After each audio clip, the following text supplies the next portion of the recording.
Assalamualaikum warahmatullahi. Bismillahirrahmanirrahim. Alhamdulillahirabbil alamin. Nahmaduhu wa nasta'inuhu wa nastaghfiruh. Wa na'udzu billahi min shururi anfusina wa min sayyiati a'malina. May yahdihillahu fala mudilla lahu wa may yudlilhu fala hadiya lahu. Ashhadu an la ilaha illallah wahdahu la syarika lah wa ashhadu anna Muhammadan abduhu wa rasuluh.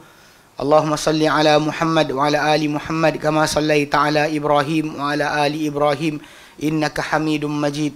Allahumma barik ala Muhammad wa ala ali Muhammad kama barakta ala Ibrahim wa ala ali Ibrahim innaka Hamidum Majid.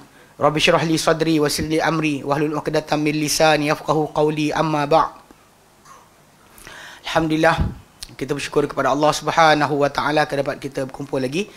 InsyaAllah menyambung kelas pengajian kita berkenaan dengan fusul fi usul tafsir, beberapa fasal dalam usul tafsir. Mana kita sampai kali terakhir itu kita bincangkan berkenaan dengan tajuk taujih aqwalus salaf, menghalakan akan kata-kata salaf. Ini adalah di antara bentuk tafsiran terhadap apa yang dikatakan oleh salafus soleh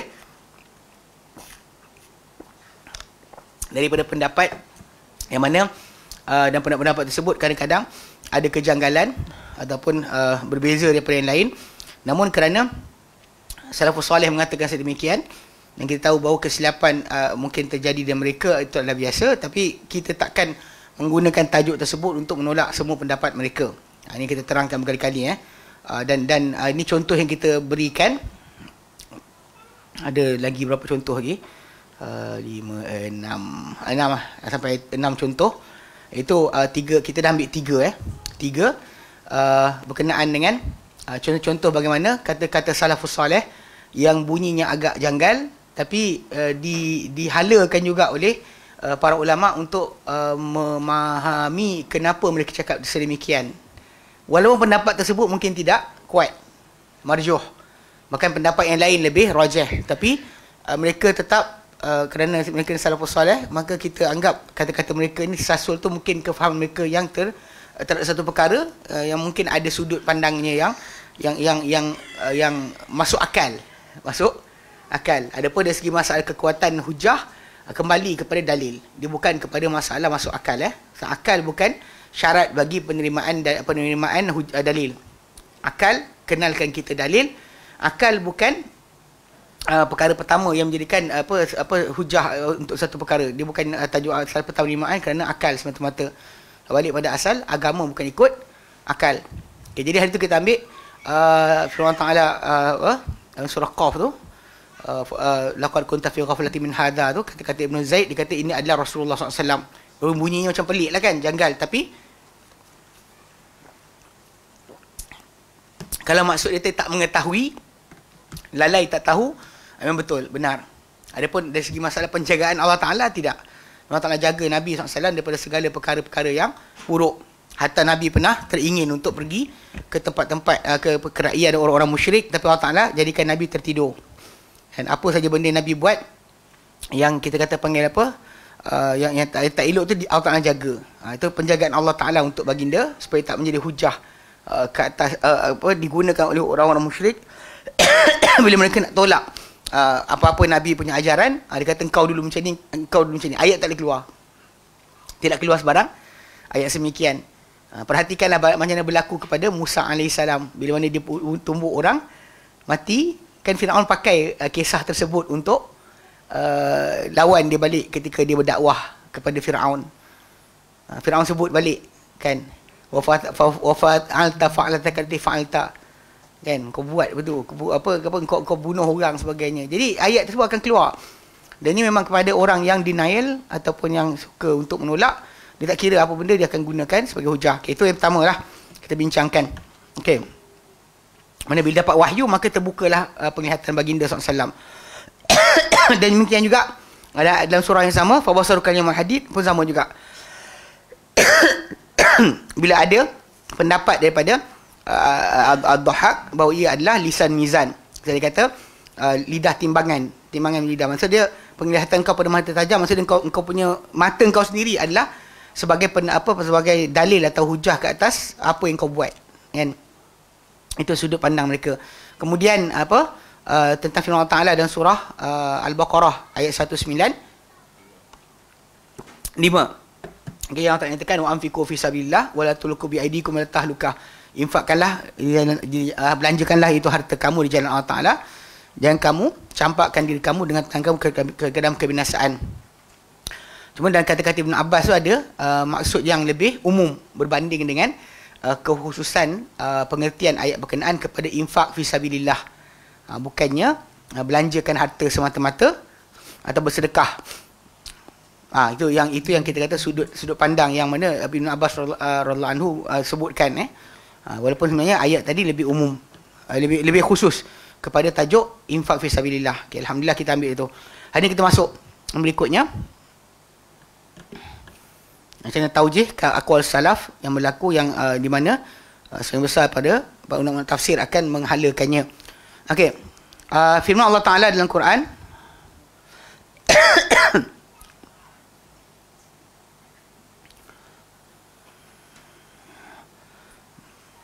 saya lupa nak buku. Okey, surah Az-Zariyat, surah Al-Ma'arij.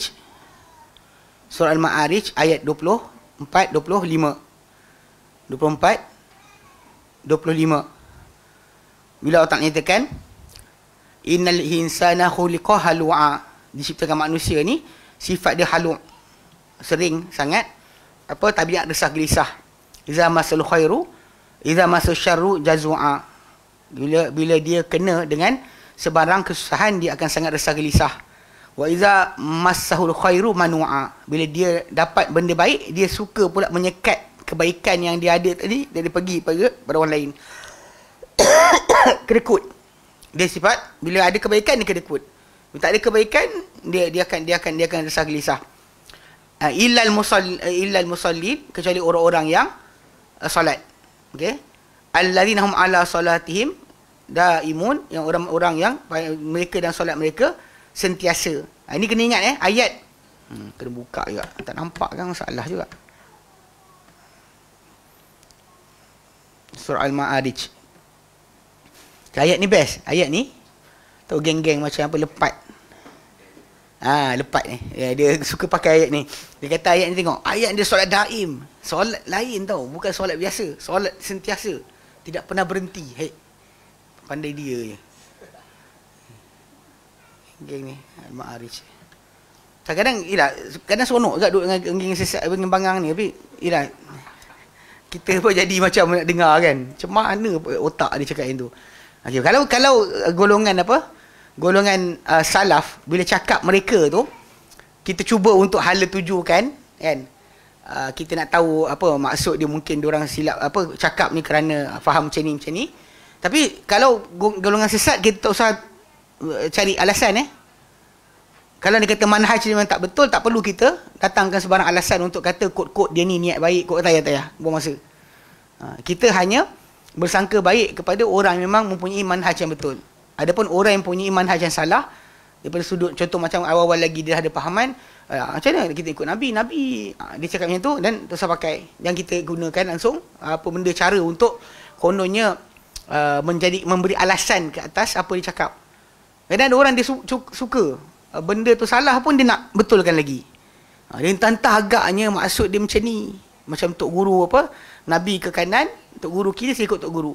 Ayat tersebut jelas dia adalah satu kata-kata kufur. Kata-kata tu kufur. Dia manusia tu, dia kata dia tak nak ikut Nabi SAW. Dengan terang-terangan dia kata saya tak ikut Nabi. Benda tersebut adalah kata-kata yang tak perlu diinterpretasikan. Tapi ialah kadang-kadang Allahu'alam kan, orang manusia ni banyak yang jenis baik kan? Semua sangka baik. Kadang tu sampai berkabut, semua berhala pun baik lagi. Jangan Wahabi je. Wahabi kita memang jahat. Tapi kalau dia kata Sufi ke, geng kuburi ke, Kristian pun baik lagi. Yahudi pun sebenarnya masih lagi baik. Apa kecuali orang-orang yang berilah Wahabi, yang jahat. Okay, dia kata ni ayat ni kan, dia pasal lagi kita nak ni kat belakang ni. Okay, orang yang ni yang ayat kita nak tajuk ni. Tajuk ni Tapi kita mula dengan atas tu. Allah nyatakan innal insana khuliqa halu'a. Sebenarnya manusia ni, sebenarnya insan ni diciptakan dalam keadaan resah gelisah. Dia tak boleh tenang dengan mudah. Iza massahu syarru jazu'a. Bila kena kepada dia keburukan, dia akan jazuk, dia akan gundah gulana, dia akan rasa gelisah. Wa iza massahul khairu manu'a. Bila dia disentuh atau dikenakan dengan kebaikan, dia jadi menyekat, menghalang daripada diinfakkan harta dia atau bersedekah, jadi bakhil lah. Allah kata illal musallin, kecuali orang solat. Alladzina hum fi ala salatihim daimun, yang mereka pada solat mereka berterusan. Mana tak putus-putus. Sebab kita tahu dalam masyarakat kita ada orang solat putus-putus. Ada orang solat dia Jumaat saja. Serius, tak bohong. Saya katakan ada hadis Nabi kata tinggal solat Jumaat ni hitam hati. Tak tinggal solat Jumaat, solat lain dia tinggal. Itu tak apa lagi. Yang Jumaat kot ada datang. Ada orang solat raya je dia datang. Serius. Tak bohong punya. Memang manusia macam ni wujud. Jadi kalau kita perhatikan, orang yang sentiasa menjaga berterusan tu, maksudnya dia sentiasa tak putus-putus menjaga waktunya, menjaga berkenaan dengan khusyuknya. Itu maksud dia daimun. Datang bantang gini-gini baca, tengok ni solat daim ni, apa ni solat daim ni. Mereka tengah cakap ni pun solat, tengah sekian-sekian solat, tengah gaduh pun solat, tengah berhubungan isteri pun solat. Apa benda ni? Solat-solat lah. Solat-solat lah, apa cerita dia. Tapi memang diorang ni dia sebenarnya keadaan daim tu maksud dia tetap. Bukannya maksud dia berterusan, maksud dia bukan maksud dia tak berhenti, tak putus-putus. Daim tu maksud tetap, kukuh, teguh. Itu maksud yang patut diketahui. Tapi orang tak nak belajar bahasa Arab betul-betul, dah lah jahil bahasa Arab, kemudian cuba nak interpret Quran suka hati. Saya ingat satu lagi apa? Yang siapa tu? Apa nama? Dah istilah sesat juga. Ma'rifatullah Tok Kenali. Haji Syari apa tak nama dia. Dia terbitkan buku banyak color. Lepas tu dia bagi buku dia dekat orang ni, orang tu, kat Agong, dekat Sultan, Presiden PAS, Tuan Guru Aziz. Dia bagi buku letak gambar. Cerita kelakar dia, saya sembang seorang kenalan saya dekat Jabatan Agama Islam dekat satu negeri. Kan? Tapi budak ni kira macam pangkat anak saudara saya. Saya kata, kau apa hal? Tak ambil angkut-angkut orang ni, saya kata. Dia memang keluarkan statement ngagut lah.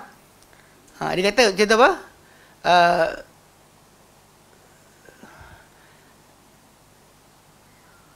Dia sebut ayat.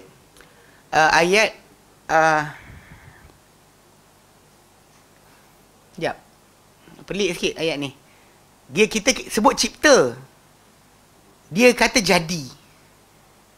Dia kata terjemahan yang sebetulnya, wa ma khalaqtul jinna wal insa illa liya'budun tu.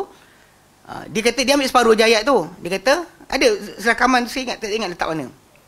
Dia kata Allah Taala kata dan aku jadikan. Terjemahan dia kata jadikan.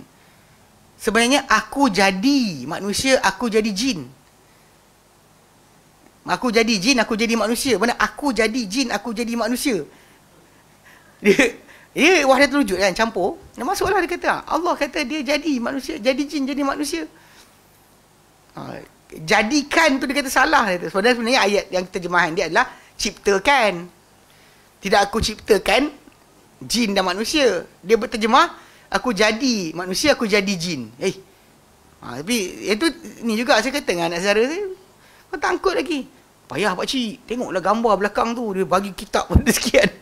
Dia takut. Dekat Malaysia ni, sebenarnya ni, kalau nampak ada ajaran sesat, kekal berjalan, tegak berdiri, teguh berlari kan. Sebenarnya ada orang politik di belakang.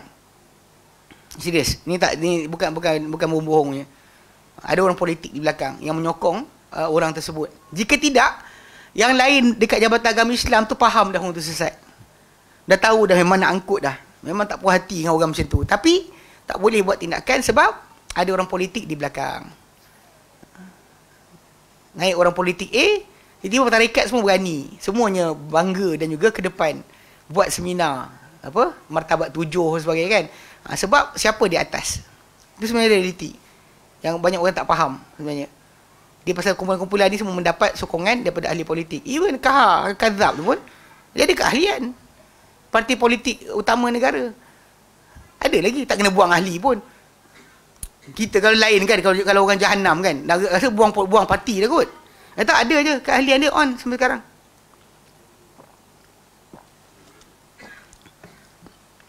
Tu banyak orang tak tahu sebenarnya. Ni bahaya, jaga sikit. Okay. So tadi dekat ayat tadi dia kata, saya terpaksa ulas sikit sebab ayat tu. Dia akan, geng-geng yang sesat akan pakai ayat ni. Siapa yang tak belajar, start dengar, ada solat lain tau. Macam juga apa? Ayat solat khauf. Dalam surah Al-Baqarah. Ayat 239. Ya, saya tak ingat.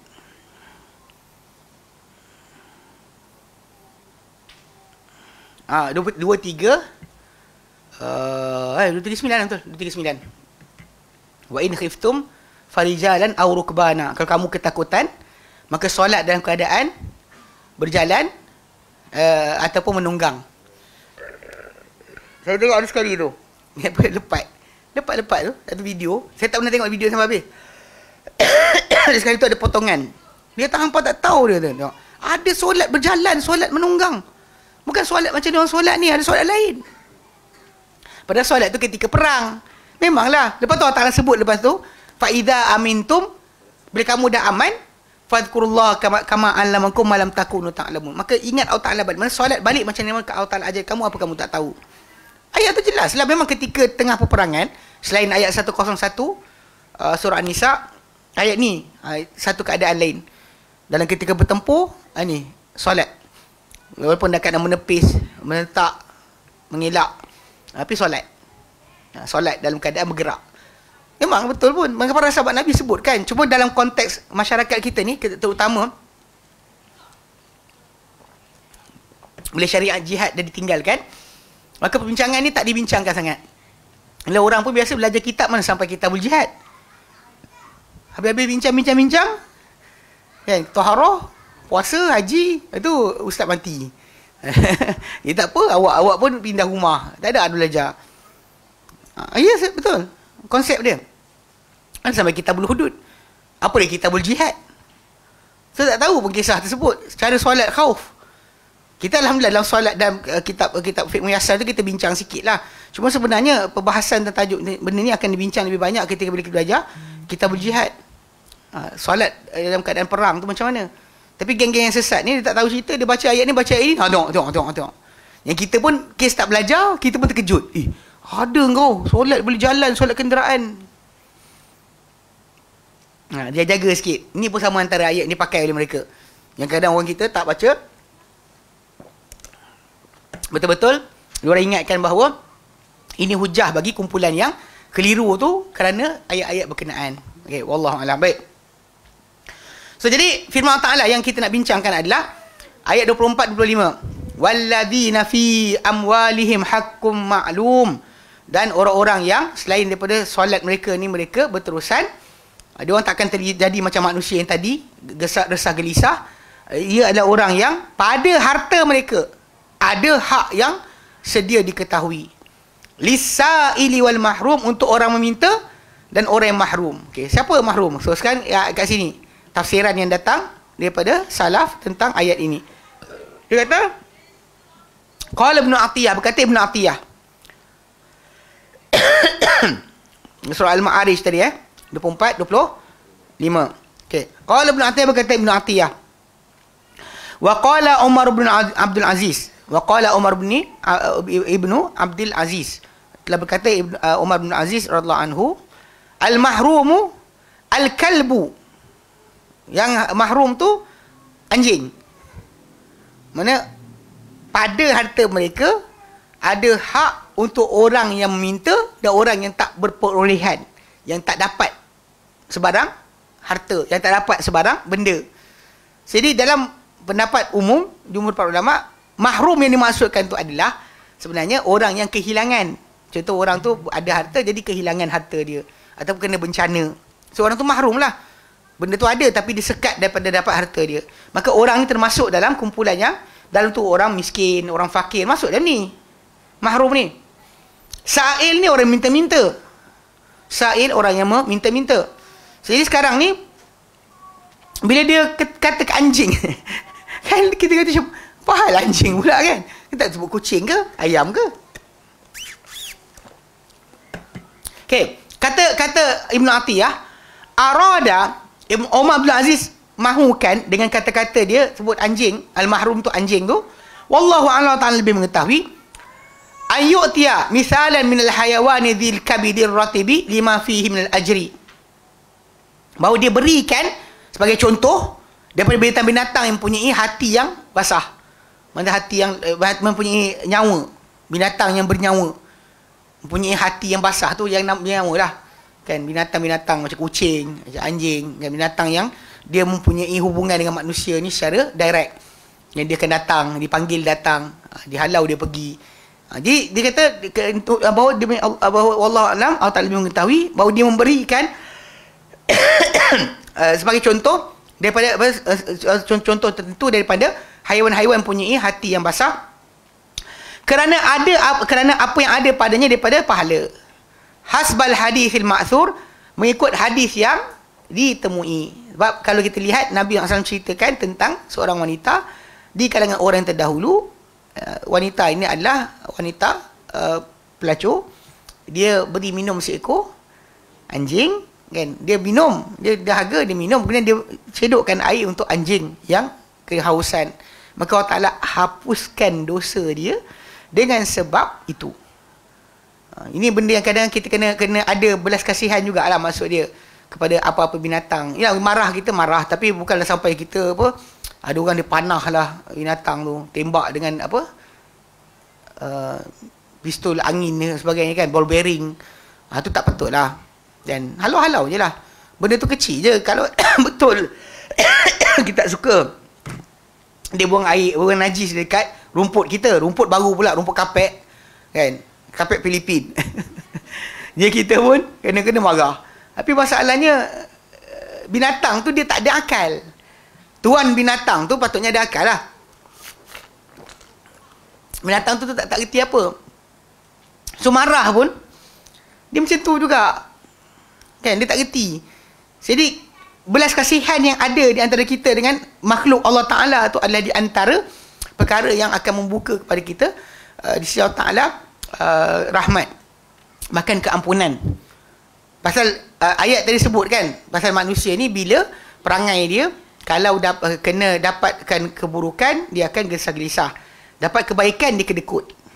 Dia akan bakhil, kedekut. Kecuali orang yang solat. Yang orang solat tadi, solat dia sentiasa tetap. Dia sentiasa menjaga solat dia. Kedua, pada harta dia, ada hak untuk orang. Dia tahu dah, harta dia bukan milik dia semua sekali. Bahkan harta dia, Allah Ta'ala bagi sebagai transit untuk pergi kepada saluran-saluran yang Allah Ta'ala kehendaki. Kalau dia simpan harta tersebut pun, tak beri kesan apa-apa. Tapi kalau dia kata dia berikan, harta tu dia akan jumpa balik hari akhirat nanti. Jadi bila Umar bin Aziz cakap macam mahrum tu anjing, kan binatang tak ada makanan, so kita bagi dia makan. Dan dia termasuk di antara yang mahrum tadi. Dia bagi contoh lah, mana kalau ikutkan contoh. Tapi contoh tu agak macam jauh sangat kita dengar. Sebab dalam masyarakat barat, macam di belah Eropah, diorang lebih kasihan kepada anjing berbanding manusia. Bagi tempat perlindungan untuk anjing dan sebagainya lebih kuat berbanding dengan manusia. Dia kan sibuk lah dengan anjing lah sekian sebagainya. Tapi manusia terdampar berpelesiran tu tak ada seorang pun nak bagi pertolongan. Itu biasa. Tumbang tepi jalan macam tu tak ni. Kalau anjing diorang pergi hospital. Allah lah, mungkin kita baca hadis Nabi tu kot. Kan, buat baik pada anjing. Lepas tu ada orang pula Malaysia ni pergi beli anjing banyak-banyak pula. Satu benda juga. Dia basically macam ni. Pasal anjing ni bukan maksud dia kita tak boleh bela langsung. Nabi kata man kitana kalban. Barang siapa yang membela binatang, benda anjing, bukan kerana buruan, bukan saidin, bukan masyiatin, bukan zar'in, bukan kerana berburu, bukan kerana jaga ternakan, bukan jaga tanaman, pahala dia berhilang sebesar bukit Uhud setiap hari. Setiap hari hilang pahala sebesar bukit Uhud. Dia baca Quran, dia bersedekah ke benda solat ke, sebesar bukit Uhud setiap hari dia akan hilang pahala. So as a pet, bela tak boleh. Bela untuk pet tak boleh. Bela tu yang baru ni boleh keluar gambar polis apa? Dengan anjing kan. Unit anjing. Polis. Hari Merdeka. Dia pegang anjing kan. Dalam keadaan kodong macam apa mesra. Lepas tu geng-geng wartawan yang kafe biasanya. Dia kan biasa ambil gambar ni saja nak provoke.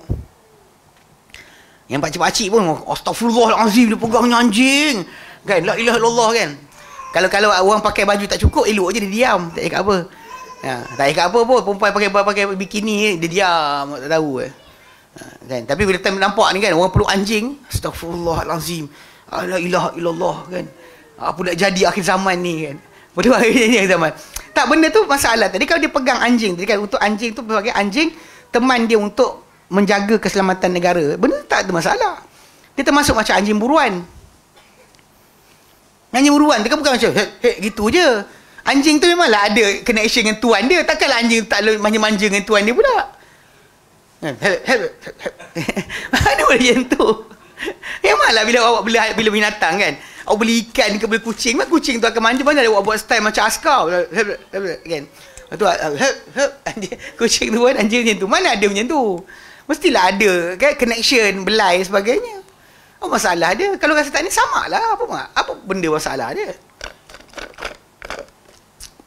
Bagi kedudukan hadis Nabi SAW yang kata apa, idza walaqal kalbu fi ina'i ahadikum, bila menjilat anjing berbekas orang kamu tu, falyurid kan, apa, buang apa air dalamnya dan basuh 7 kali. Yang pertama dengan air tanah. Menunjukkan bahawa anjing tu wujud. Anjing tu wujud, bukannya maksud anjing tu pupus. Maksud anjing tu ada tak ada? Hukum tu bila datang, maksud anjing ada tak ada? Ada lah. Cuma balik kepada hukum asal, bela kerana apa? Kalau 3 perkara tadi, kan, wujudnya anjing tu dekat dengan kita, termasuk rumah kita ke benda, kerana 1, 2, 3. Okey lah. Tapi kalau bela pakai pet, tak boleh lah. Jaga rumah pun tak boleh. Syekh bin Baz rahimahullah kata kalau sekiranya orang tu rumah dekat hutan je, maka dia boleh pakai. Jauh sangat. Jauh sangat. Bersebelah rumah dia hutan. Biasa geng-geng Felda buat yang tu. Jaga tanaman lah macam tu sebenarnya. Jaga tanaman. Untuk pet tak boleh. Saya pakai pet suka-suka kan. Lassie kan. Johnny. Tak boleh. Itu tak boleh. Tak ada boleh anjing untuk itu. Kan kawan berlari ke. Yang macam tengok macam TV Little House on the Prairie. Kecil-kecil ada anjing. Seronok. Kita pun nak bela anjing. Tak boleh. Yang tak dibenarkan. Sekarang yang ni yang confused pasal dekat Indonesia kan timbul artis-artis dia. Nyanyi lagu tentang iman. Lepas tu bela anjing. Kat dalam rumah. Apa nama tu? Apa benda tak nama saya tak ingat. Ada sekali tu. Saya terpaksa komen juga. Saya orang bising dekat ni kan. Saya ambil hadis. Saya terjemah hadis tu. Saya letak dekat ni. Jawab dekat bawah. Apa benda yang dia orang ulas kan. Yang ini kata boleh tak boleh, baca hadis Nabi tu. Nabi benarkan untuk 3 je. Kalau kebetulan dia mesra tadi pun, sebab salah 3 tadi. Kerana anjing tu anjing berburu dia, atau anjing jaga ternakan dia, jaga tanaman dia, dan okey lah. Tapi dia kena batasan tadi lah, mana dia kena jaga lah masalah boundaries. Kalau dia pegang-pegang, dan kalau dia kena dijilat, bagi sama lah. Anjing? Betul, kata daripada anjing terbiar, baik jaga orang terbiar. Itu masalah gulok. Maksudnya kalau orang tu nak bela anjing, baik bela manusia. Baik dia buat shelter untuk manusia. Lebih utama. Saya tahu sebab kadang-kadang macam ni kes dia. Ni masalah juga. Kes dia sebenarnya dia buat benda tu kadang ada di sebalik dia ada orang yang encourage dia orang. Untuk buka shelter tadi. Macam di Sarawak kan. Kes anjing gila ni dah besar. Orang banyak kena gigit mati sebagainya. Tapi tak apa, tanggungjawab. Sepatutnya siapa yang marah kalau perbandaran bunuh anjing-anjing tadi, dia kena tanggungjawab lah, bayar lah. Siapa kena gigit mati sebagainya. So dia memang, kalau dia jumlah dia banyak sangat, dia akan masalah. Bila awak dah bela dan shelter tadi, awak kena jamin makan minum dia. Kalau dia terbiar berjalan, dia cek makan sendiri. Tapi kalau awak bela, awak kena jamin. Sebab bila awak bela saja, awak tak bagi makan, dia mati, awak berdosa. So, Nabi kata dalam hadis yang sahih, yang satu lagi terbalik kucing. Nabi kata dakhalat imratun an-nar, masuk neraka seorang wanita, seorang wanita dalam neraka. Fi hiratin habasatha, pada kerana seekor kucing yang dikurung. La hiya at'amatha, tidak diberi makan kucing tadi. Wala hiya tatruka ta'kul min hasyashil ardi. Dia tak biarkan pula kucing tu keluar untuk makan daripada serangga-serangga tanah. So kita lihat dekat situ, kesalahan wanita tu kurung sampai mati, masalah. Kalau orang tu buat shelter, tak cukup makan, macam mana? Orang tu dia buat pula, buat minta donation sebagainya. Kat sini masalah pula, nilai nyawa manusia, nilai hanya nyawa binatang. Banyak orang yang suka, memang betul, faham. Muamalah dengan binatang mudah daripada muamalah dengan manusia. Minta maaf cakap kan. Tapi ayat tu betul. Dengan binatang campak apa dia makan. Manusia bagi benda dia tak suka. Ikan goreng juga. Dia start bising kan. Apalah kan. Nak jaga-jaga dah betul-betul. Bagi nasi beras wangi ke. Basmati ke. Ini bagi beras biasa. Tak mahu lah. Beras apa spesial tempatan. Ya. Ini saya faham. Memang kita jaga manusia lebih susah. Tapi yang pada manusia tadi lebih utama daripada kita jaga binatang. Sebenarnya. Sebab binatang tadi, naturally, kalau kita lepaskan dia hidup sendiri, dia boleh hidup. Manusia tak boleh. Dia tak boleh makan kutip dan sebagainya. Macam binatang tu makan benda kutip. Tapi yang binatang kita tumpukan, kita tinggal manusia. Salah lah. Shelter tadi, saya tengok macam kisah-kisah tadi kan. Itu tak kena dengan yang Nabi sebut tadi. Sebab dia hanya bela binatang tadi patut kerana jaga tanaman, jaga ternakan atau berburu. Lain dari itu tak boleh. Itu dalam pusat tadi. So once dia dah domesticatedkan binatang tadi dengan dia bagi makan, tak boleh berhenti. Binatang tu akan bergantung dengan dia. Lepas tu dia tak boleh makan juga. Itu bahaya sebenarnya.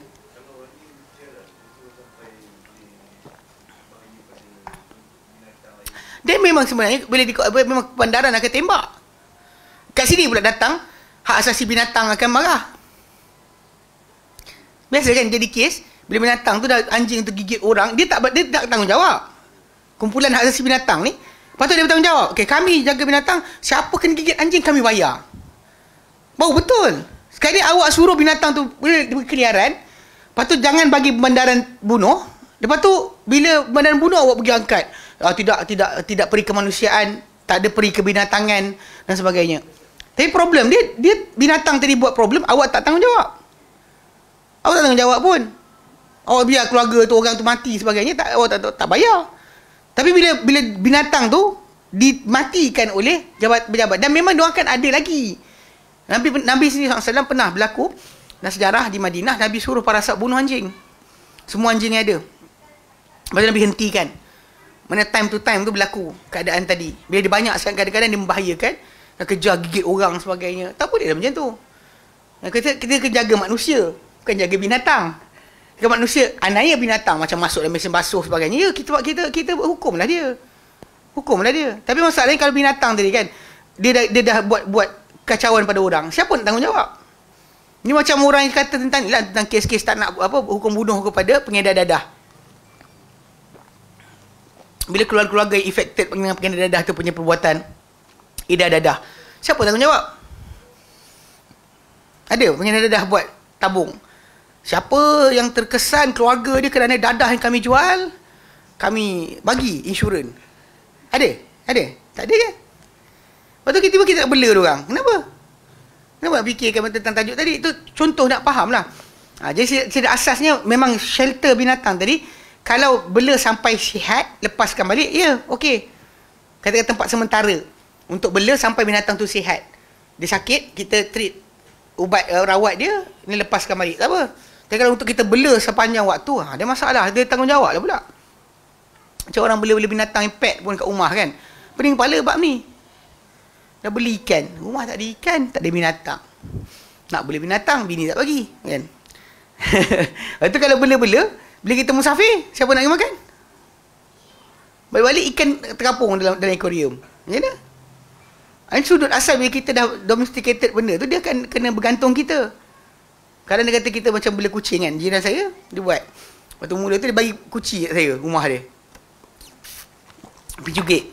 Untuk tuangkan makanan dan air kucing yang dia bela kat luar rumah. So bila musafir masalah lah. Dan saya punya tu juga lah, ada ikan gapi.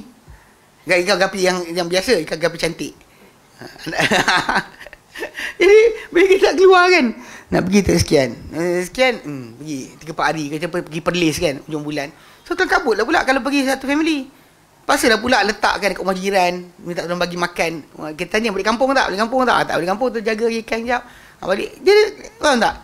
Dulu pernah sekali saya bawa ikan sekali pergi ke sana, ke Perlis. Masuk palang. So dalam botol kan. Saya bawa jalan sekali. Macam mana? Pasal benda ni dia bila kita dah start ni responsibility berjalan. Sebab tu shelter tadi kalau okey ulang shelter tu kalau shelter tu untuk rawat sahaja lepas okey. Tapi kalau untuk shelter tadi simpan bela masalah. Benda tu akan timbul masalah. Sebab ni macam pembelaan anjing di rumah ni yang benda tak didedahkan. Di Amerika Syarikat sendiri, di negara Eropah pun orang bela anjing ni dia kena ambil suntikan khas untuk daripada apa-apa parasit yang anjing ni ada. Sebenarnya berbilion habis setiap tahun kerana imunisasi diberi kepada manusia yang bela anjing. Mereka kena ambil ubat tertentu. Anjing tu anjing lah. Bila kita tengok bincang bab kucing kan, orang bela kucing kadang berhantar kucing pergi bedah. Mahal gila macam bela orang. Dan kalau duit tu tadi kan jumpa orang miskin orang susah kan, dia treat orang ni. Kan nilai dia lagi besar. Tapi kerana apa tahu? Nak pergi pada manusia ni susah. Pergi pada binatang mudah. Kita habis beribu-ribu kucing tu pergi hantar untuk macam orang ni lah. Apa pergi repair kereta dia. Tambah sport rim, tambah sekian, tambah ini, letak turbo. Tak serius, ujung tu kan banyak dia habiskan duit tadi. Kalau dia kata duit tu dia halakan kepada jaga manusia, punyalah besar nilai dia. Tapi, ni masalah tapi dia. Sebab Sa'il Mahrum tu apa? Balik pada asal. Yang dimaksudkan tadi, yang mula-mula sekali sebenarnya manusia. Tapi kalau kita kata dari segi asal pada hadis Nabi SAW, kita bersifat mesra atau penyayang hatta kepada binatang sekalipun, ia adalah benda yang besar. Bahkan sebenarnya dalam Islam, hak binatang ni, kalau kita lihat, bila binatang masuk dalam peperangan, kan dia dapat bahagian. Binatang yang dibawa masuk dalam peperangan, dia dapat 2 bahagian daripada harta rampasan perang. Pasal harta rampasan perang akan dibagi 5 bahagian. 1 bahagian pergi pada Allah dan Rasulnya, kemudian akan dibagi pada pula zawil kurba, wal yatama, masakin, ibn sabil. 4/5 lagi akan bagi pada tentera. Yang berjalan kaki 1 bahagian, yang naik kenderaan 3 bahagian. 1 milik dia, 2 milik kenderaan dia. Kuda dia bawa, unta dia bawa, tunggang, datang pergi perang. Binatang tu akan dapat 2. Every binatang tu dapat 2 bahagian. Ialah dia makan banyak daripada orang. Abang perasan tak? Sebenarnya kalau orang beli kucing pun, rasa kucing tu makan banyak daripada dia, habis. Tak saya tengok balik. Dia yang beli kucing. Serius? Tak tahu pasal ni? Mana tahu dah habis. Ini dah habis. Ini pun dah habis. Wali aja kasyaf. Tak, serius kan? Memang banyak mahal. Kau nak tahu orang tu kaya tengok dia bela kuda. Bela kuda tu, duit habis bela kuda tu, mahal daripada tuan kuda lagi makan sebenarnya. Nak tahu orang tu kaya kan? Kalau setakat ada kereta tak kaya. Dia bela kuda tengok. Kalau ada kuda kan, 2-3 ekor memang kaya lah. Sebab dia punya pembelanjaan bela kuda ni, dia punya expenses lagi mahal. So aku lihat kadang-kadang bila kita kata duit kita habiskan ke mana tadi kan. Jadi dalam Islam binatang dia dapat hak. Umar bin Khattab radhiyallahu anhu ketika mana dia pergi ke Baitul Mal pasal nak ambil, kan dia pergi pusing Madinah, tengok ada satu keluarga duduk rebus batu. Pasal isteri tu nak bersalin, suami sekian, dia anak menangis rebus batu nak makan. Bagi anak tu diam, nanti nak masak. So takut lama tertidur. Jadi Umar pergi ambil makanan dekat Baitul Mal. Tengah-tengah dia pikul tu, pembantu dia nak tolong pikul, dia kata kau nak pikul dosa aku ke hari kiamat nanti? Dia kata demi Allah, kalau seekor, kalau satu riwayat kata lembu, satu riwayat kata keledai tergelecok kaki dekat Iraq, Allah pasti, mungkin aku rasa Allah Ta'ala akan tanya, wahai Umar, kenapa kau tak elokkan jalan untuk keledai berkenaan? Binatang kot. So kita punya sudut tadi bukan kita tak ada care langsung, tapi untuk over sampaikan jadi lebih pada manusia, salah lah. So memang betul, kalau kita nak bagi pada binatang tadi, orang macam tu je. Tapi untuk manusia, dia akan start. Melayu ke? Melayu ke lah. Islam ke? Kan dia akan start soalan-soalan tu. Sudut bantuan dibagi. Sudut asalnya memang betul lah. Kalau disebut kat sini oleh Umar bin Aziz dengan anjing tu, maksud yang mahrum tu adalah anjing. Dia kata apa? Dia kata pendapat dia tadi tu berdasarkan, cuba dia bawa. Walaupun kita macam confused lah. Maksudnya kalau kita bincangkan, memang manusia lebih timbul hak besar berbanding dengan anjing tu.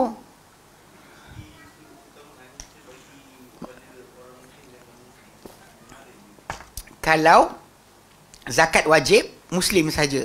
Kalau zakat umum, sedekah sunat, siapa-siapa kita boleh tengok ikut keutamaan, keperluan. Kalau zakat wajib, hanya Muslim saja boleh terima. Tapi kalau sedekah sunat, ni kita boleh utamakan keutamaan tadi ikut keperluan. Dan kalau Muslim tadi dah buncit, janganlah bagi dia juga, bagilah pula yang pun tak buncit lagi. Faham tak? Jangan kita sibuk tumpu pada dia, pasal dia mungkin dapat orang lain yang ini tak dapat. Tengok keutamaan lah. So sudut Islam tadi macam telak, prioriti manusia tu lebih tinggi. Untuk masuk binatang dalam benda berkenaan, kan ada persoalan pula lah. Balik pada asal memang betul binatang tu akan minta datang, tak ada makanan. Tapi yelah, manusia tu diutamakan. Tapi bila kita ada keadaan lain, taklah kita biarkan binatang tadi kan. Kita asyik sergah, kejar, halau kan. Kalau dia mencederakan kita, ya betul, sampai peringkat kita boleh bunuh dia. Pasal dia jadi pest. Dia jadi pest. Kalau tak nanti kan marah pula orang, cuma marah. Bunuh nyamuk. Nyamuk pun nak hidup juga. Yang awak pergi sembuh apa? Lipas. Nak hidup juga. Kan? Hak asasi serangga ni keluar. Hak asasi serangga. Hak asasi binatang dia, jadi hak serangga pula. Nanti dia keluar lah. Kalau ikutkan sebenar, nyamuk pun ada peranan dalam ekosistem alam ni. Ikut pada cycle alam ni kan. Lalat ke nyamuk ke bakteria pun ada dia punya tugasan. Bakteria menguraikan balik. Kalau kita tak suka bakteria, kita buang bakteria kat dunia ni. Bakteria tak ada, bangkai binatang mati tengah jalan takkan lupuh sampai kiamat. Kita makan kat sini, karipap jatuh kat ujung meja sana kan. Lepas 5 tahun, ni karipap siapa? Aku dulu 5 tahun lepas buka iftar dekat Baitul Salam. Tak hancur tau, pasal benda tu bakteria tak ada. Awak kena faham, kalau fikirkan ada guna, bukan semua benda ada guna. Even serangga pun kita akan argue tak balik, tak boleh kita pupuskan serangga. Dia ada binatang yang bergantung dengan serangga tadi. Tapi itulah kita kata, semua nak fikir hak asasi sebagainya kan. Tapi itu cerita dia. Sebenarnya kadang-kadang macam yang kes shelter tadi tu, orang balik kalau setakat rawat, okey. Tapi kalau untuk bela for the whole time, kena cari rumah untuk bela. Lepas tu majoriti rakyat Malaysia ni tak bela anjing. Awak buat shelter untuk konon buat rumah angkat untuk siapa-siapa jadi ambil binatang anjing tadi untuk dibela. Salah. Sebab tu dia boleh hidup pada tempat luar. Kita pergi ni kan, Sandakan tu kan, anjing sipah-sipah. Sipah anjing, tapi tak dibela lah. Orang tak bela pun, dia biar macam tu je. Cuma dia orang punya diorang punya keadaan tak sama macam Sarawak lah. Sarawak sampai pada peringkat kes anjing gila tu dahsyat. Bukan sikit, banyak jadi kes. Yang dalam tahun lepas, berapa kali anjing-anjing gigit orang mati. Jadi benda macam ni masalah jugalah. Pasal ikut prioriti, nyawa manusia lebih utama daripada binatang tadi. Untuk kita selamatkan. Bukan maksud kita biarkan terus. Tapi kalau dia dah membahayakan manusia, dan kita boleh binatang tadi. Sebab tu kita bunuh, dia panggil pest. Dan pest yang kerosakan pada manusia punya harta. Ini kerosakan pada nyawa. Lagilah dahsyat ya. Baik. Okay, so jadi kalimah mahrum tadi ada datang dari Umar bin Aziz kata mahrum tu adalah kalb. Kalau kita buka dalam tafsiran lain, mahrum tu adalah orang yang kehilangan harta. Orang yang kena bencana. Orang yang kena bencana, orang yang tergadai harta dia. Maka orang tersebutlah yang kita lihat harta kita patut ada hak dalam harta kita untuk orang-orang macam tu. Tapi kat sini ada pendapat ni tadi, dia cubalah macam dikatakan oleh Ibn Atiyah, dia apa yang disebutkan tadi memberikan sebagai contoh binatang-binatang punya hati yang basah, yang hidup lah, yang hidup bernyawa, kerana padanya ada pahala mengikut hadis yang daripada Nabi SAW. Yang betul pun, hadis tentang wanita bagi makan anjing lalu diampunkan dosa-dosa dia, semua sekali oleh Allah SWT masuk syurga. Dan kerana binatang juga, seorang wanita masuk neraka. Seorang wanita masuk syurga, seorang wanita masuk neraka. Yang bagi minum air anjing kepada air kepada anjing, yang tengah kehausan dapat masuk syurga, yang kurung kucing sampai mati masuk neraka. Ini dia punya kedudukan. Dan Islam tak pernah kita bias berat sebelah. Tapi ulang balik, nyawa manusia lebih utama daripada nyawa binatang. Atas dasar kerana memang macam ayat surah Al-Baqarah ayat 29 kan, huwallazi khalaqalakum ma fil ardi jami'a, dialah Allah Taala yang ciptakan apa di muka bumi semua sekali untuk kamu gunakan. Kadang-kadang kalau orang tanya kan geng-geng apa hakikat, dia kata siapa korang sembelih binatang ni, dapat izin dari siapa? Kita kata daripada Allah Taala lah. Allah Taala bagi kita izin. Allah Taala kata dialah yang cipta untuk kamu apa di muka bumi semuanya untuk kamu, pakailah, gunalah. Tak ada sebarang kesalahan dekat situ. Baik. Kelima, wa fi qawlihi, tetapi Allah Taala, innama yakhshallaha min ibadihi al-ulama, hanyalah yang takutkan Allah di kalangan hamba-hambanya itu para ulama, itu orang-orang yang alim. Orang-orang yang alim ya, ini banyak sudutlah ayat ni.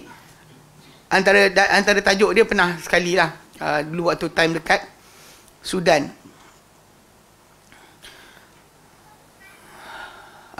Ayat surah Fatir ayat 28. Ayat surah Fatir 28. Dia bila apa Dr. Hassan Turabi, dia ni kira apa parti Jabhah Islami daripada Sudan, yang dulu Omar Hassan Bashir, Presiden Sudan, General Omar Hassan Bashir, dia pegang jawatan sebagai presiden. Ketika tu ketua parlimen dia seorang lelaki nama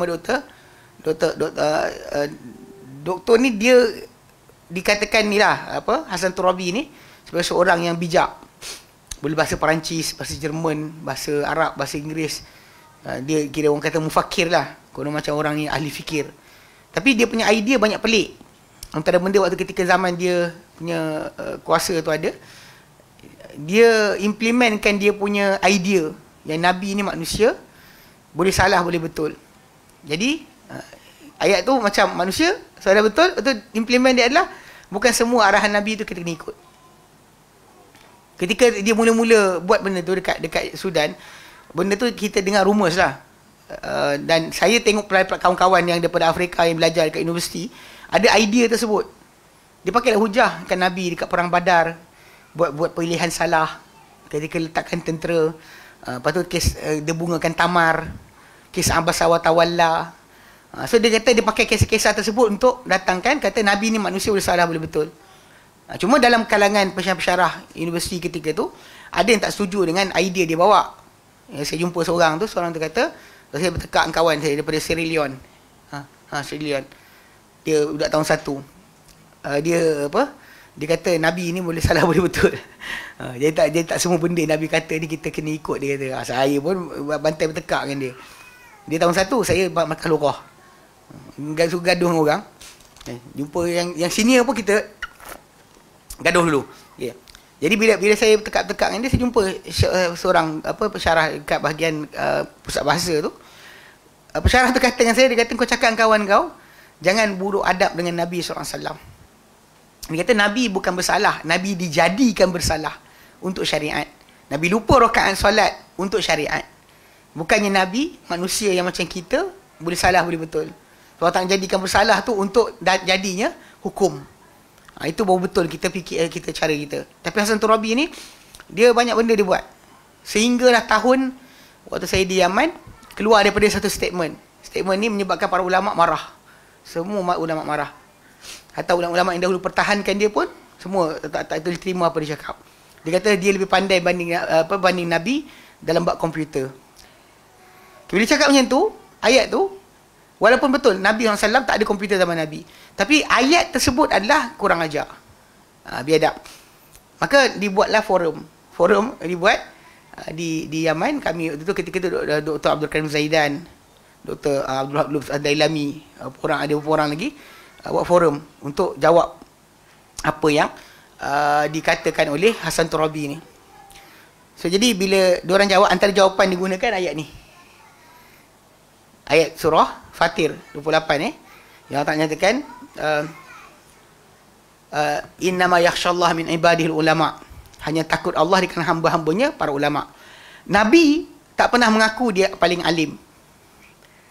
Tapi Nabi pernah mengaku dia paling takut Allah. Kan Nabi kata, bila para sahabat ada yang 3 orang, dia nak seorang tu nak puasa tak nak buka-buka, yang seorang tu nak solat malam tak nak tidur-tidur, yang seorang tu tak nak kahwin dengan perempuan. Kan Nabi kata, amma wallah, adapun demi Allah, inni la akhsyakum wa atqakum ila Allah. Adapun demi Allah, aku ni manusia paling takut, paling takwa di kalangan kamu kepada Allah. Nobody is more fear to Allah than me. Maksud dia tak ada siapa lebih takut Allah banding aku. Dia bukan untuk ceritakan belagak. Dia maksud dia pasal ukuran amal. Maksud dia kalau aku paling takut ini amal aku paling takut ini amal aku, korang pun takkan boleh lebih daripada ni patutnya. Maksud dia tak ada siapa boleh kata dia nak takut Allah Ta'ala dengan lebih over daripada Nabi SAW.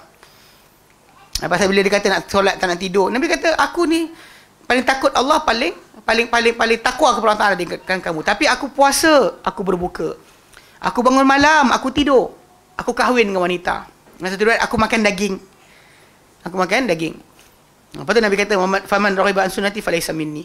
So dalam hadis tersebut Nabi mengaku dia paling takut. Dan ayat ni kata yang takutkan Allah Ta'ala di kalangan hambanya siapa?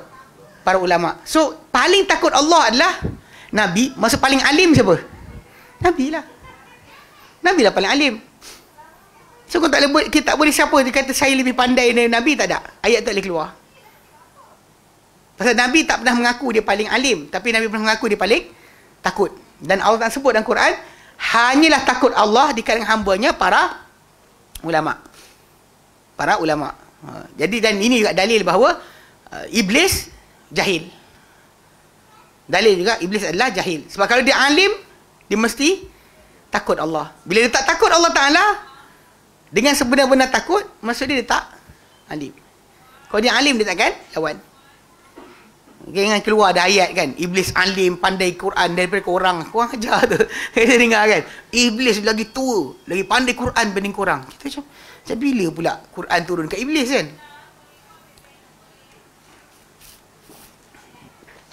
Oh ni manis pula. Tadi kurang manis.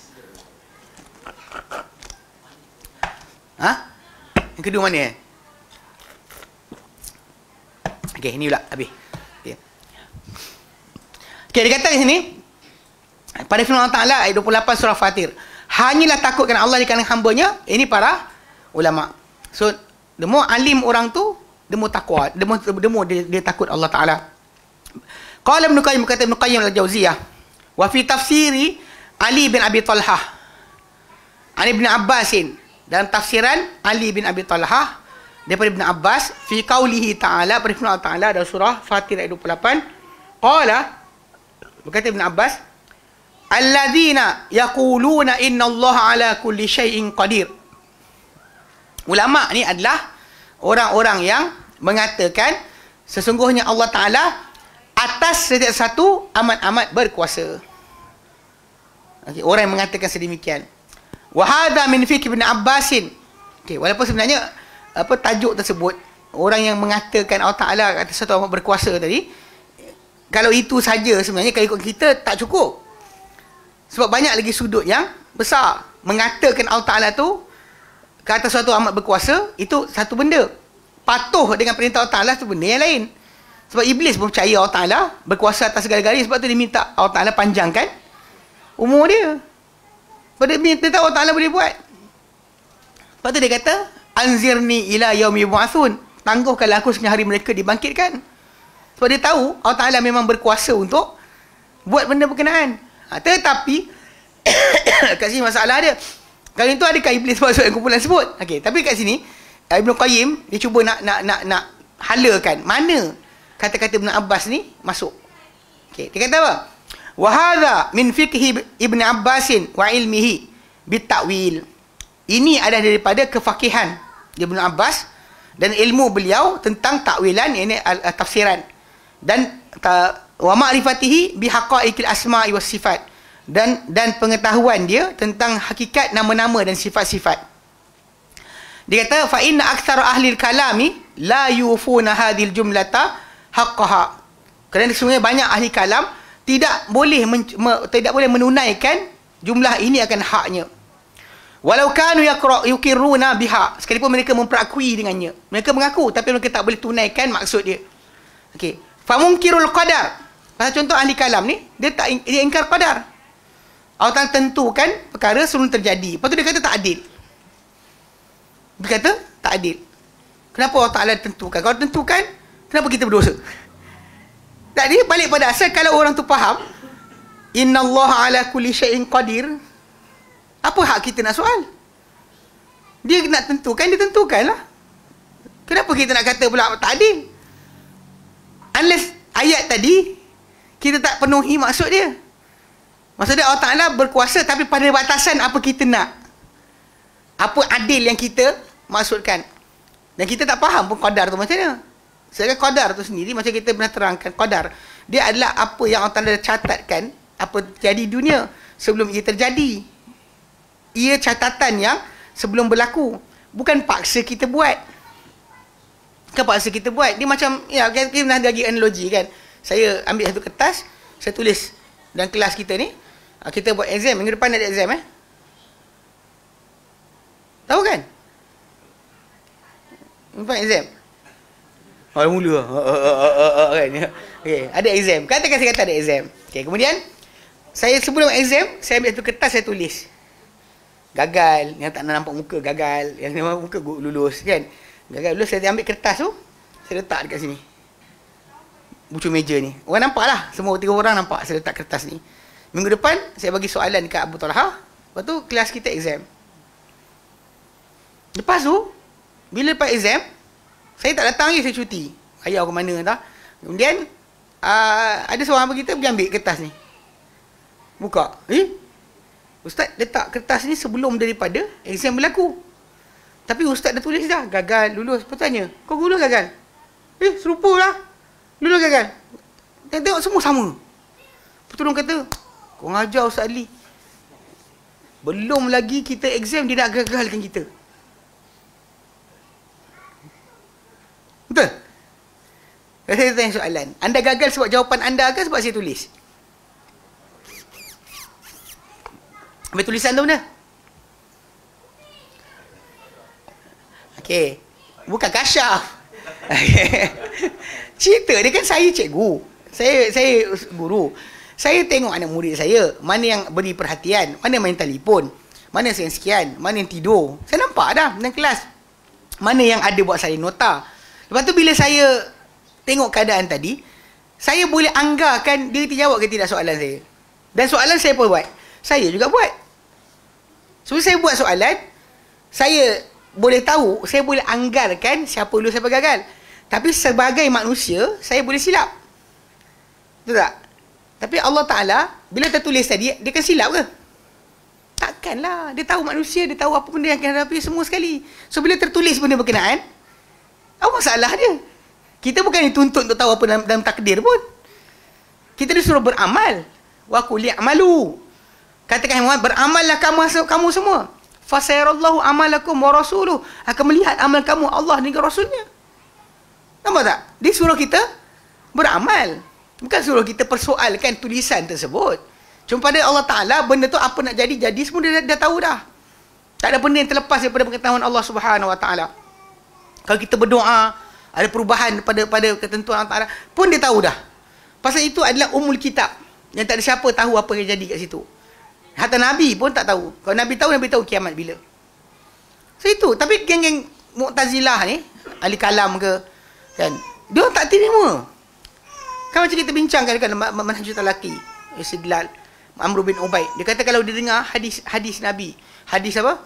Inna ahadakum yujma'u khalquhu fi batni ummi 40 yauma tu. Hadis seorang kamu dihimpun kejadiannya dalam perut ibu 40 hari. Kan ada malaikat datang tulis rezeki, ajal, amal, bahagia, sengsara. So dia kata kalau ini aku dengar daripada tabi'in dia cakap, aku tak terima. Kalau Ibn Mas'ud cakap, aku tolak. Kalau Nabi kata, aku takkan ambil. Kalau Allah Ta'ala kata pada aku akan lawan. Dia akan kata, bukan di atas ini janji kami kau ambil. Pasal dia pakai logik. Sebab tu yang Ibn Qayyim sebut kat sini. Sebab orang tu, yang ulama' yang sebenar adalah yang dia tahu Allah Ta'ala boleh buat apa saja. Amat berkuasa untuk menentukan apa sahaja.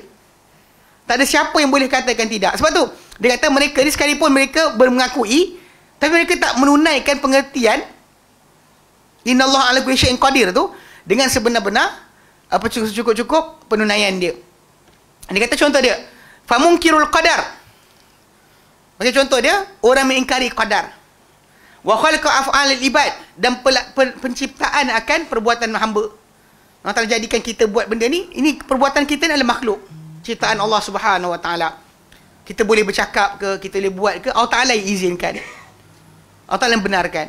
Dia macam dong konflikkan. Kalau Ta'ala sayang kita, kenapa dia tak berhentikan kita? Dia tak, main. Sedangkan Allah Ta'ala buat apa saja kita apa yang dia nak buat, dia buat. Kita disuruh buat pilihan. Disuruh kita berdoa. Kalau kita rasa kita lemah, rasa amal tak cukup, doa. Kalau kita rasa banyak dosa, kita bertaubat. Sentiasa dia punya pembetulan tu Allah Ta'ala berikan balik. Tapi banyak manusia dia akan persoalkan. Kalau dah macam ni, kenapa saya salah? Kalau dah Tuhan tentukan, kenapa saya berdosa? Kalau saya tak buat, dia mainkan ayat-ayat tadi. So kat sini dikatakan, dan orang-orang mengingkari qadar serta mengingkari penciptaan perbuatan sekalian hamba, la yukiruna biha, mereka tak mengakui dengan ayat innallaha ala kulli syai'in qadir tadi, ala wajiha, di atas bentuknya. Sedangkan kita bukan disoalkan pun dengan masalah tulisan tadi. Kita disoal dengan apa kita buat. Okey, apa kita buat. So kita tetap kena beramal. Kita rasa lemah, doa. Minta pada Allah Ta'ala perubahan. Bukan kita duduk diam. Ni jadi ni sebab dah tulis lah ni.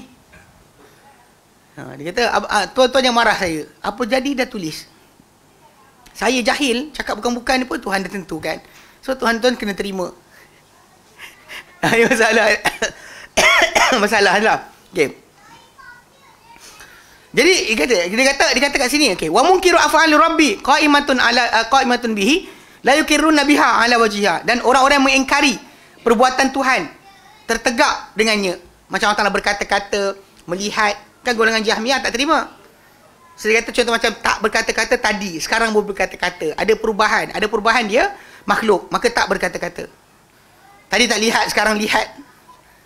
Kau lihat pakai apa? Ini dia mengingkari perbuatan Rabb. Okay, mereka juga tidak memperakui dengan innallaha ala kulli syai'in qadir ni dengan sebenar-benar dengan apa mengingkarinya di atas wajahnya, atas bentuknya. Bal yasrahuna annahu la yaqdiru ala fi'lin yaqumu bihi. Bahkan mereka dengan terang-terangan, okey, dengan terang-terang mengatakan bahawa dia Allah Ta'ala tak berupaya, tak berkuasa di atas perbuatan yang dia sebut dia tertegak dengannya. Betul lah kata-kata, melihat sebagainya. Pasal bagi orang Jahmiyah, dia buang. So dia kata pasal benda tadi tak layak bagi Allah Ta'ala. So Allah Ta'ala tak boleh. Dia kena tak ada semua perubahan pada tadi, tak ada sekarang ada tak boleh. Kan semua benda tu bahasa ilmu kalam berdasar kepada sebab macam kita berkali-kali kita terangkan pasal benda ni dari Aristotle punya cara pemahaman tentang makhluk tu apa, matters tu apa. Seorang pun pergi pegang yang tu, jadikan amalan untuk faham Al-Quran dan juga sunnah. So dah sekali, Allah Ta'ala tak berkata-kata, Allah Ta'ala perkata. Tak mendengar, pendengar. Dia keluarlah istilah baru. Kita dengar pelik, mana ada pendengar? Kamu sendiri bahasa pustaka pun tak ada. Mendengar, bukan? Dia tak ada kena mendengar. Pasal mendengar tu perbuatan. Bila perbuatan, tadi tak dengar, sekarang dengar. Pasal baru sampai lah. Bila sampai, baru sampai, maka baru. Bila baru, makhluk. Buang. Kita dengar pening kepala. Allah Ta'ala kata dia mendengar, kita tak mendengar. Kita beriman Ta'ala mendengar supaya kita nak berdoa. Dan kita jaga mulut kita daripada kata-kata yang bukan-bukan. Allah Ta'ala mendengar. Kita bisik pun Allah Ta'ala dengar. Kan kita kata Allah melihat. Memang perbuatan kita Allah Ta'ala lihat lah. So dengar suara. Lihat perbuatan. Tekan lihat suara pula. Awak dengar dengar ke lihat kan terbalik kan? Kau dengar perbuatan. Lihat perbuatan. Dengar suara. Jadi benda-benda macam ni, kita kata golongan ni, dia bila dia kata macam tu, ni Ibn Qayyim cuba nak reasonkan kenapa kenapa Ibn Abbas kata ulama tu adalah orang-orang yang mengatakan Allah Ta'ala atas sesuatu amat berkuasa. Sebab dia sekarang dia cuba tolak kumpulan-kumpulan yang buang sebahagian daripada kuasa Allah Ta'ala tadi. Dia kata Allah Ta'ala tak kuasa. Allah Ta'ala tak boleh buat ni, tak boleh buat ni, tak boleh buat macam ni. Dia yang letakkan boundaries. Okey. Wa man la yuqirru bi anna Allah Subhanahu kullu yawmin huwa fi sya'nin. Dan barang siapa yang tidak memperakui bahawa Allah Subhanahu Wa Ta'ala setiap hari dia dalam urusan. Kan dalam surah Ar-Rahman, kullu yawmin huwa fi sya'n. Setiap hari dalam urusan. Kita pula dalam anggaran akal kita, bila urusan tu sibuklah. Sibuk. Sedangkan yang masuk urusan tadi, tak ada apa yang jadi. Tak ada doa daripada hamba kecuali dia yang mendengarnya, makbulkannya. Tiada ketentuan berlaku kecuali dia yang menetapkannya. Macam hari ni hujan, besok panas, hari ni tanah runtuh, sini banjir. Semua adalah daripada urusan dia. Tak ada benda datang, ni urusan teori konspirasi. Ni ngarutlah. Takut teori konspirasi lebih takut Allah Ta'ala kadang. Kan? Dia konspirasi kedai kopi, balik rumah tengok movie juga. Nak tambah pun, tak ada banyak amal pun. Ini pelik kadang-kadang, faham tak? So sudut asal dia, memang Allah Ta'ala pada setiap hari ada urusan. Kul la yawmin fi sya'n. Ini yang jawapan yang dan debat yang sering masyhur lah, tersebar tentang Abu Hanifah debat dengan etis. Kan ada seorang tu turun, dia naik. Dan kata Allah Ta'ala buat apa sekarang? Nak tahu jawapan, dia turun. Turun bawah. Dia turun, Abu Hanifah naik, Allah Ta'ala jatuhkan kau, naikkan aku. Sebab menaikkan kebenaran, menjatuhkan kebatilan, kerja Allah Ta'ala. Aku naik, kau turun. Ini kerja Allah Ta'ala juga, dia kata. Apa Allah Ta'ala buat sekarang? Sekarang ni, dia kata. Apa jadi semua sekali? Tak ada benda yang bukan Allah Ta'ala punya perbuatan. Sebab tu dia kata, kullu yawmin huwa fi sya'n. Bukan kesibukan, maksud dia sibuk macam kita kalau dah buat kerja ni, tak boleh buat kerja ni. Kalau kita buat kerja ni, tak boleh buat kerja ni. Itu kita punya tajuk. Adapun Allah Ta'ala tidak sedemikian sama sekali. Bila kata dia dalam urusan, bukan maksud dia sibuk macam kita tak boleh nak buat kerja lain. Dia sibuk sampai tak dengar doa hamba. Tak. Setiap hamba didengar. Yang kita faham dalam hadis Nabi SAW, hadis yang Sahih Muslim. Yang Nabi kata, Nabi kata, Allah Ta'ala kata, ya ibadi, kalau makhluk awal kamu sampai makhluk akhir kamu, manusia kamu, jin kamu, di atas satu pentas yang sama, semua minta hajat masing-masing. Aku berikan semua sekali hajat apa yang dia nak, tak kurang daripada kerajaanku kecuali seperti jarum dicelupkan di lautan, diangkat keluar. Okey, banyak orang nampak masalah kekayaan Allah Ta'ala tadi, satu. Tapi sudut yang kena faham adalah pendengaran Allah Ta'ala. Sempurnanya sampai tak ada silap seorang pun. Kita sekarang kalau semua bercakap dalam kelas, saya tak boleh tumpu semua. Itu yang kita kata, diam sekejap. Kan, kita suruh diam kejap. Sebab tak boleh tumpu semua. Tapi Allah Ta'ala bila makhluknya daripada pertama sampai terakhir, manusia dan jin, minta serentak apa mereka nak. Allah Ta'ala beri semua hajat. Maksudnya tak ada seorang pun yang tak dapat apa yang dia minta. Faham kan? Sekaligus boleh? Sekaligus, semua sekali. Dan satu masa. Itu pasal kita limit. Mendengar, faham? Kalimah dengar, faham? Tapi kita limited. Terhalang dengan jarak, terhalang dengan pendinding, terhalang dengan masa, terhalang dengan tempat, terhalang dengan frekuensi. Semua kita ada terhalang. Allah Ta'ala tak ada terhalang daripadanya apa-apa pun. Macam tu penglihatan, macam tu ilmu, macam tu semua sekali sifat-sifat Allah Subhanahu Wa Ta'ala. Itu cara kita faham. Itu penting belajar fiqh Asmaul Husna. Belajar dan fahamkan sudut itu. So bila sebenarnya betul saya kata mana baca, pasal baca dekat dalam buku Fiqh Asmaul Husna dinukilkan serupa macam ni oleh Syekh Abdul Razak Al-Badr, dinukilkan balik serupa macam ni. Saya kata orang tersebut tak setuju. Dia kata fi sya'nin yaf'alu ma yasha'. Allah Ta'ala buat apa saja dia nak. Orang yang tak setuju ni la yukirru bi anna Allah ala kulli syai'in qadir. Dia tak mengaku Allah Ta'ala atas sesuatu amat berkuasa. Wa man la yukirru bi anna al-qulubal ibad baina isbi'ain min asabi'ir rahman yuqallibuha kaifa yasha'. Dan barang siapa tak memperakui bahawa hati-hati sekalian hamba di antara dua jari Tuhan yang penyayang, yang dia bolak-balikkan sebagaimana yang dikehendaki.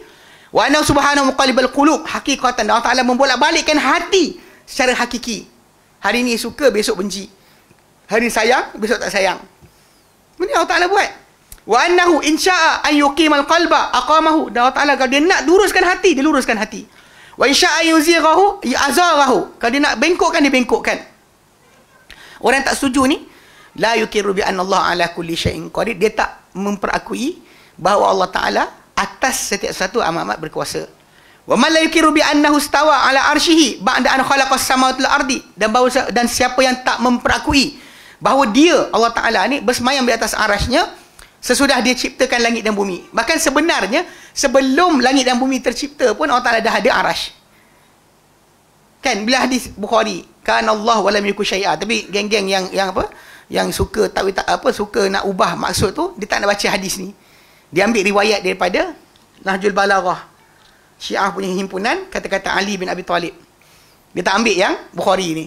Yang dari lafaz Bukhari, kana Allah wa lam yakun syai'a. Dahulunya hanya ada Allah, tidak ada apa-apa. Wa kana arsyuhu 'alal ma', dan arasy-Nya ketika itu di atas air.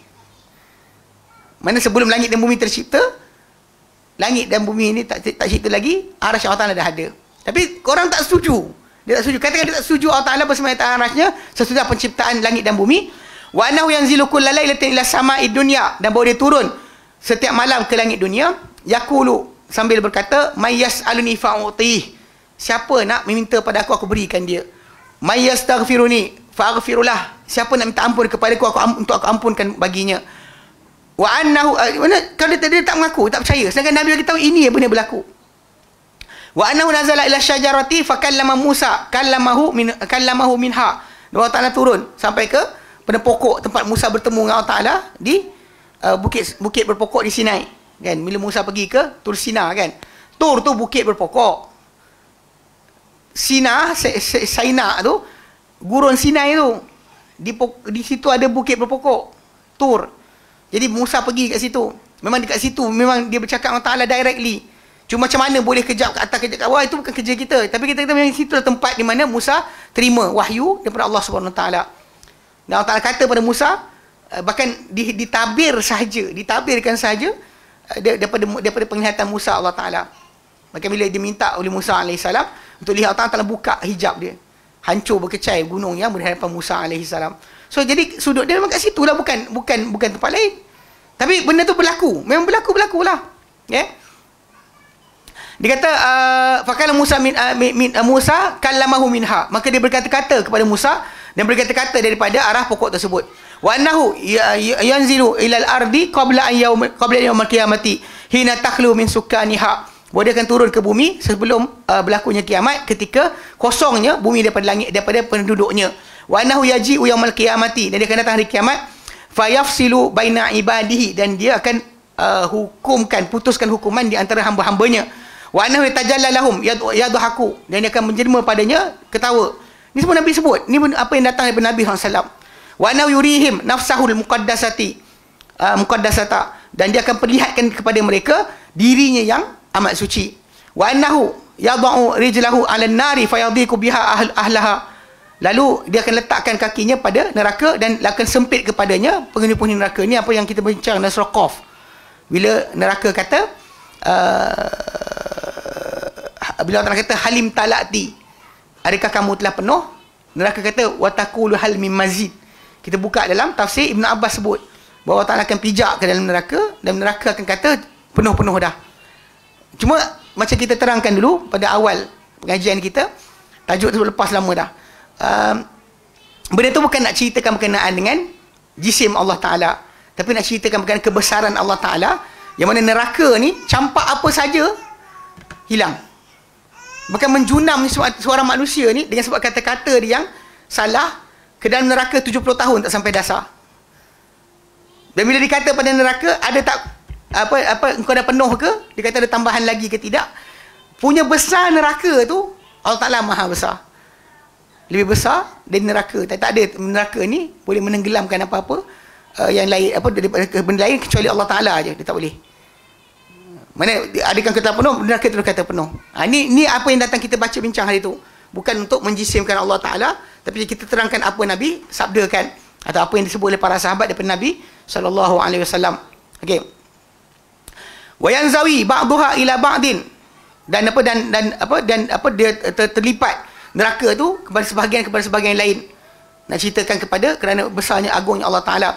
Ila ghairi dhalika, sehingga kepada selain itu, min syu'unihi, daripada urusan-urusan Allah Ta'ala, wa af'alihi, perbuatan-perbuatannya, allati man lam yukirru biha, yang kalau siapa-siapa tak setuju dengan apa kita sebutkan tadi, yang Nabi cerita pada kita, lam yukirru bi annahu ala kulli syai'in qadir, orang tu sebenarnya tidak memperakui Allah Ta'ala atas sesuatu amat-amat berkuasa.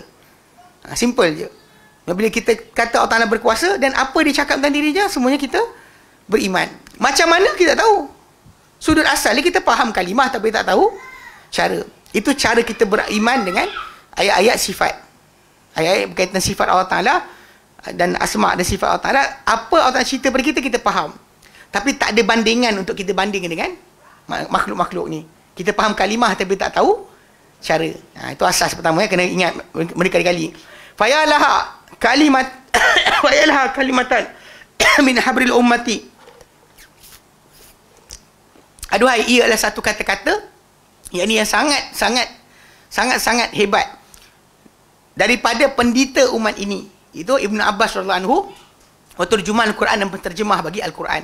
So apa yang dikatakan oleh Ibn Qayyim ni, dia cuba nak reasonkan kenapa Ibn Abbas kata pendapat dia tadi kan, kenapa dia kata ulama' tu adalah orang yang mengatakan bahawa Allah Ta'ala atas setiap sesuatu amat-amat berkuasa. Kenapa ayat tu yang digunakan oleh Ibn Abbas? Banyak lagi benda lain. Tapi rupanya dia kata pasal banyak orang yang terikut dengan ilmu kalam terutamanya, dia akan banyak menafikan apa yang berkaitan dengan Allah Ta'ala kata tentang dirinya. Sedangkan dia lupa Allah Ta'ala bila atas sesuatu amat berkuasa, dia boleh buat apa saja yang dia katakan. Apa Nabi cerita tentang Allah Ta'ala, tak ada satu pun yang mustahil. Pasal kita cuma tak tahu cara. Bukan kerja kita menafikan akan benda-benda berkenaan kerana tak faham. Tak masuk akal. Tak perlu pun. Sebab kita bukan kena lihat Allah Ta'ala di dunia. Kita lihat Allah Ta'ala lepas kita mati. Tunggulah. So, di sini apa kerja kita? Amal. Tambah amal. Kerja. Amal. Sampailah selesai amal kita. Itu tajuk dia. Okay? Sampai nyawa kita habis. Okey, apa dia?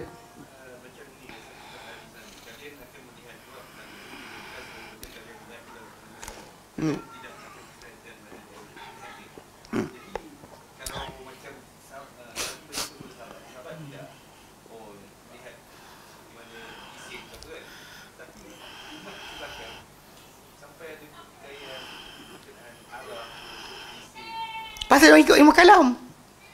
Siapa-siapa ikut ilmu kalam, dia akan jadi confused. Siapa-siapa yang beriman seperti berimannya salafus soleh, settle. Kita tahu, kita akan nampak lah. Tak ada masalah.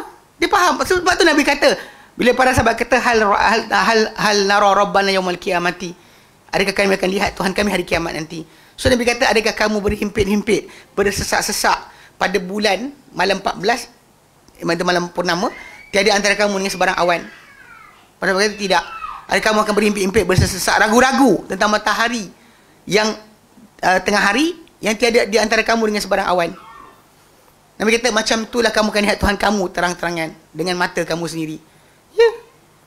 Sebab tu benda macam ni, dalil-dalil macam ni membatalkan semua sekali fahaman mereka kata tak berarah, tak bertempat sebagainya. Hatta Isra Mi'raj. Isra Mi'raj, Nabi naik satu tingkat, satu langit sampai Sidratul Muntaha, sampai menerima arahan solat, turun bawah naik, turun naik di antara Musa dengan Allah Ta'ala untuk mengurangkan solat. Nak cerita apa? Sebab tu tajuk tentang Allah di atas ni mutawatir. Bukannya benda ni mutasyabihat, tak, mutawatir. Atau Firaun pun pergi sibuk nak bina bangunan nak tinggi, nak intai Allah Ta'ala. Sebab Musa kata, Tuhan ni kat mana? Atas lah. Sebab tu dia kata, ya Haman ubnu li sarhan, wahai Haman, bina untuk aku bangunan tinggi.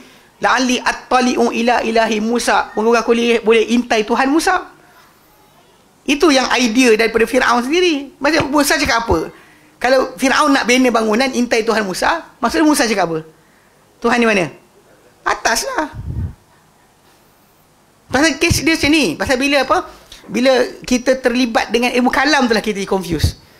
Dan kita faham benda tu dah dicerita pada kita apa akan jadi. Bahkan sekarang ni syurga neraka ni mana ada kat atas. Dan Quran sebut terang-terangan. Dan surah An-Najm yang kita baca hari tu. Bila Allah kata walaqad ra'ahu nazlatan ukhra, Muhammad telah lihat Jibril pada turun kali kedua.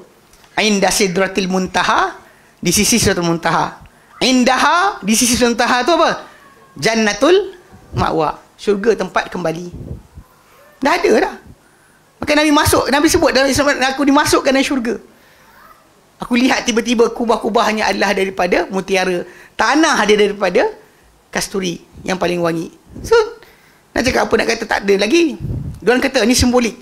Nabi pergi dengan jasad roh ke jasad roh saja? Jasad dan roh. Kalau tidak buat apa orang musyrikin nak bising? Kalau kita kata malam tadi saya pergi London, lepas tu saya dah balik dah. Sekejap je Ustaz. Sekejap je. Mana? Mimpi. Tak apa, sebab pergi dengan roh. Tapi kalau saya kata physically, saya pergi, saya pegang tu jam apa Big Ben tu, saya tarik dia punya ni jam tu kan, saya tarik tu jarum, saya cakap macam tu kan, orang kata Ustaz yang benar Ustaz kan, faham tak? Jadi basic dia, kalau pergi dengan roh, orang tak bincang, tak bincang, tak adalah musyrikin sampai, tak adalah musyrikin akan persoalkan. Tapi bila Nabi kata, masa Nabi cakap tu, Nabi kata pergi dengan roh ni jasad ke pergi dengan roh, pergi jasad saja, roh saja, jasad dengan roh. So macam mana boleh kata ketika dalam syurga tu Nabi tak masuk lagi? Apa pasal? Apa pasal? Itu orang jasad lah. Macam kita sebut lah, apa, dia seperti seekor semut yang diambil daripada sini apa? Kau sama ni? Salak Selatan. Salak Selatan. Bawa pergi ke Kota Baru, naik Firefly. Kita bawa semut ni, letakkan dekat Kota Baru, jumpakan dengan semut kat sana. Lepas tu kalau semut KL ni datang kata kan, semut Kelantan kata, mu mari mana? Kau tak tahu mana kan? Mu mari mana kan? Pakai serban sikit kan, mu mari mana kan? Lepas okey, dia kata itu kan. Lepas tu semut KL kata apa? Semut kata datang daripada Salak Selatan kan, Sungai Besi. Oh, pelawak. Dia kata pelawak dia kata. Kan faham tak? Kalau kita logik tu memang tak boleh lah pasal kuasa dia. Pasal fikir balik, semut tak nak datang sini, pergi ke airport Subang, tak sampai kot. Dia lifespan dia berapa hari je. Semut-semut ni bukan sampai 3-4 bulan umur dia. Nak keluar kawasan ni sampai ke Subang pun tak tahu sampai tidak. Krek. Tapi kalau kita yang bawa, iyalah. Betul, macam itulah Nabi SAW pada malam Isra' Mi'raj. Apa masalah dia? Itu kepelikan yang berlaku pasal diorang menafikan Nabi pada malam Isra' dan Mi'raj kan. Nabi dia macam Mi'raj ke mana? Ke atas lah, takkan Mi'raj ke bawah pula. Pelik kan? Benda tu sangat jelas. Tapi kita kata pasal ilmu kalam je. Kes dia pasal bila ilmu kalam masuk dalam akidah, dalam fiqah pun mengarut. Masuk ilmu kalam dan fiqah, nak ambil wuduk pun tak dan. Nak takbir pun masuk kepala dulu ke kaki ke dulu. Kan nak kan. dia nahwa itu pun tak tahu ke mana. Habis semua jadi kelang kabut. Air tak ada masalah. Zaman Nabi ambil air, para sahabat tunjuk wuduk Nabi, celup dari bekas yang sama, bawa keluar. Tak bincang pun air yang dah kena muka jatuh dalam balik jadi apa. Datang geng ilmu kalam ni, air tu dah kena, tapi dah mustakmal, jatuh balik dalam bekas. Apa jadi? Ada seorang sekarang ni, saya tak tahu siapa, saya tak tahu dia pelajar mana. Di mana? Online ke mana ke tak tahu. Tapi dia tanya soalan pelik-pelik macam itulah. Dia tanya, Ustaz, saya mandi. Kemudian, bukan kan? Saya kena air hujan. Okey. Lepas tu, bila saya baik kena air hujan, nanti sampai ke rumah, saya kena mandi dulu sebelum wuduk ke? Ataupun saya boleh je wuduk terus? Saya kata, kenapa? Lah sebab kan tadi kepala saya tadi kena air hujan. Itu kalau saya air tu menitik jatuh dekat air yang saya tadah. Itu entah atas pokok tadi ada burung berak ke dan sebagainya, macam mana? Nampak ke? Tak nampak kan? Tapi dia start. Saya kata macam tu. Kalau macam tu nak fikir, air pipe awak pakai pun tantang ada tikus mati. Mana awak tahu? Saya kata jenuh macam ni kan, hidup. Saya kata dengan dia, masalah dia kata air percik tadi kan. Air saya ni nak ambil, terpercik jatuh. Pasal pipe tu tinggi kan, jatuh dari muka saya, jatuh balik dalam bekas. Saya katalah Nabi mandi dengan isteri dia dalam satu besen yang sama, berebut-rebut air, mandi wajib. Berebut-rebut air. Rasa-rasa jatuh balik tak? Itu mandi Ustaz. Ini wuduk. Saya kata dia, mandi wajib. Saya tulis dah, mandi wajib. Bila mandi wajib, air tu kena air yang suci menyucikan. So, bila diorang jatuh balik tak air, dia kata jatuh. Dan kalau Nabi tak sibuk apa? Dia cakap, tapi ustaz saya kata, ni ustaz masalah. Ini kisah dia. Ilmu kalam ni masuk dalam apa saja Jahannam, rosak. Tak ada siapa masuk dalam tajuk ilmu kalam ni, jadi elok. Semua je Jahannam. Peliknya, masih lagi ada orang sibuk nak kata ilmu kalam disebarkan balik. Serius, saya tak faham.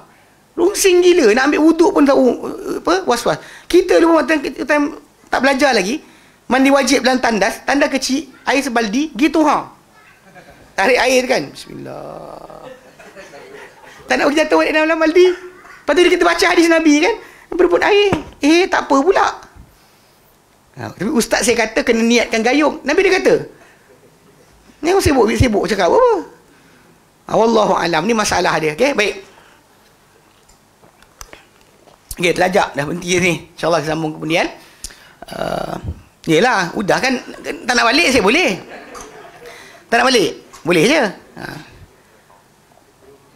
Yang keenam, wallahu alam. Hari kita bincang. Okey. Wallahu alam. Ada soalan lain? Tak ada. Tak ada kita berhenti sini, insyaallah sambung kemudian. Wallahu a'lam wa sallallahu ala Muhammadin wa sallam alhamdulillahirabbil alamin. Subhanakallahumma bihamdik asyhadu an la ilaha illa anta astaghfiruka wa atubu ilaik. Assalamualaikum warahmatullahi wabarakatuh. Jazakallah.